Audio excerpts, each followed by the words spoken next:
Welcome to our Tomb Raider, not the old Tomb Raider, the new Tomb Raider that has the exact same title as the old Tomb Raider. Welcome to our Tomb Raider GPU Showdown Performance Guide. We are going to be taking 4 different price points and comparing cards from the green team and the red team and letting you guys know which one is the best for your hard-earned dollar in this particular game. New Tomb Raider, not old Tomb Raider. Now, as always, we're going to start with a look at our test bench. We have a 3960X at 4 gigahertz, so it's overclocked, but quite frankly, a 3770K or 3570K is going to perform better than that once you overclock it to the max anyhow. 16 gigs of Kingston HyperX memory, an ASUS P9X79 Deluxe. We obviously swap out the graphics cards. We've got an Antec High Current Pro 1000 watt power supply, 128 gig SSD for our boot drive, and it's all cooled by a Corsair H100. Now, since the CPU is overclocked and because everyone and their dog tests graphics cards at their stock speeds, we overclock every graphics card on our test bench because we think you guys should be overclocking your graphics cards too, and we want to represent what you will be able to achieve with your card. So we're going for fairly realistic overclocks on our cards, and you can check out the annotation if you want to see exactly what settings we're running so you can try and replicate them on your own cards.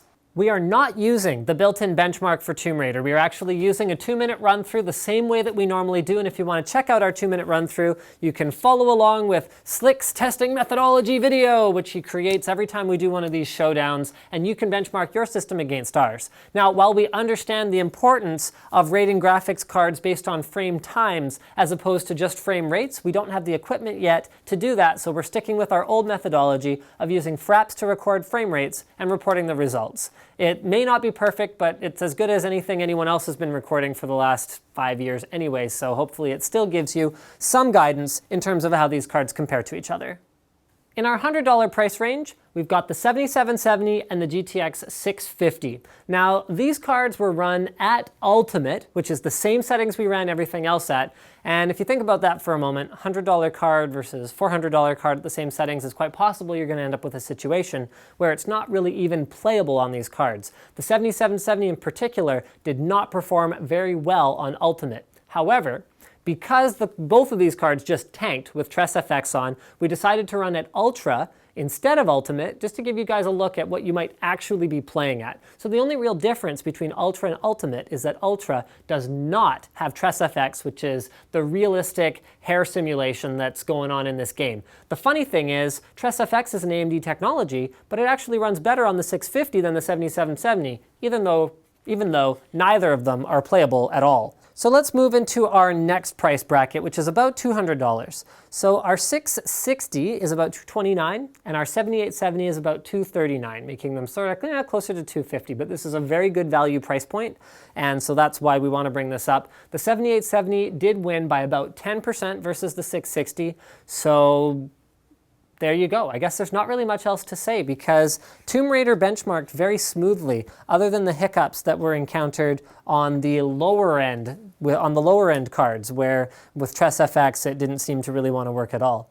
7950 continues to be a rock star in our testing. It overclocks incredibly well, and particularly when it came to minimum frame rates versus the 660 Ti, it performed about 50% better on minimums. 48 FPS versus 30 FPS on the 660 Ti. So that was a bit of a trouncing because remember guys, minimum frame rates are more important to the overall gaming experience than average frame rates necessarily can be.